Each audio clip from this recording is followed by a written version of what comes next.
Bagaimana sih peran nutrisi dan suplemen dalam mencegah persalinan prematur, Dok? Jadi faktor nutrisi penting untuk menafkahi atau mencukupi kebutuhan si anak di dalam kandungan.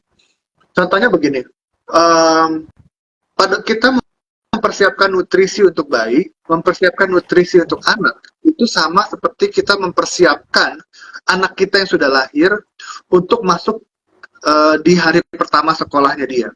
Artinya apa?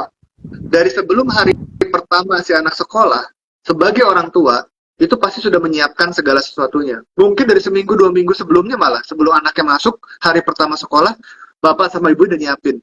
Mulai dari seragam, tas sekolah, sepatu, kemudian buku-buku, alat tulis, tempat makan, botol minum, semua ada disiapin dari sejak sebelum hari pertama sekolah. Nah, itulah bagaimana seorang orang tua, ayah dan ibu, mempersiapkan anaknya untuk masuk sekolah. Hari pertama sekolah. Kehamilan juga sama, gitu loh. Harusnya dipersiapkan begitu, gitu loh. Sebelum terjadinya kehamilan, kita sudah mempersiapkan dulu nutrisi ibunya untuk menghadapi kehamilan itu sendiri, begitu loh. Karena kalau misalnya pada saat ibunya hamil, ibunya lagi infeksi, ya anaknya udah terpapar sama kumannya. Anaknya sudah terpapar oleh proses inflamasi, proses peradangan, zat-zat sitokin proinflamasi yang dihasilkan oleh kuman-kuman yang ada di dalam badan ibunya. Akibatnya apa? Ya tidak heran kalau nantinya akan preeklamsi gitu loh. Ibunya misalnya mengalami obesitas begitu loh. Tiba-tiba hamil, maka kondisi ibunya obesitas, di mana sel-sel lemak akan menghasilkan lebih banyak zat-zat inflamasi, sel-sel lemak ibunya akan menghasilkan lebih banyak leptin yang akan mempengaruhi tumbuh kembang bayinya dan potensi obesitas bayinya nanti kalau udah lahir gitu loh.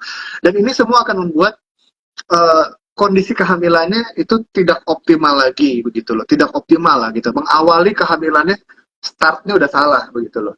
Dan ini kan sebetulnya bisa kita planning dengan lebih baik. Jadi kalau nutrisi tentunya itu penting banget. Kalau ibunya obesitas, bukan artinya dia kelebihan gizi, bukan.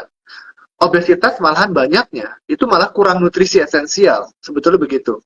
Orang-orang yang obesitas, jangan ditanya deh, pasti mereka semua ngakunya makannya dikit, pasti mereka semua ngakunya nasinya sedikit gitu loh. Tetapi ngemilnya banyak, minum manisnya nggak habis-habis gitu loh, nggak bisa minum air putih gitu loh. Nah itu yang terjadi dengan orang-orang obesitas begitu loh. Dia mengawali kehamilannya dengan nutrisi yang salah, dengan nutrisi yang tidak tepat begitu loh. Nanti kalau ditanya ya, saya makannya dikit kok, saya makan nasinya dikit. Kata suaminya juga, iya iya dok makannya dikit deh, tapi suami istri makannya dikit, dua-duanya gendut lagi. Ngemilnya ternyata nggak berhenti-berhenti, makan manisnya nggak berhenti-berhenti begitu.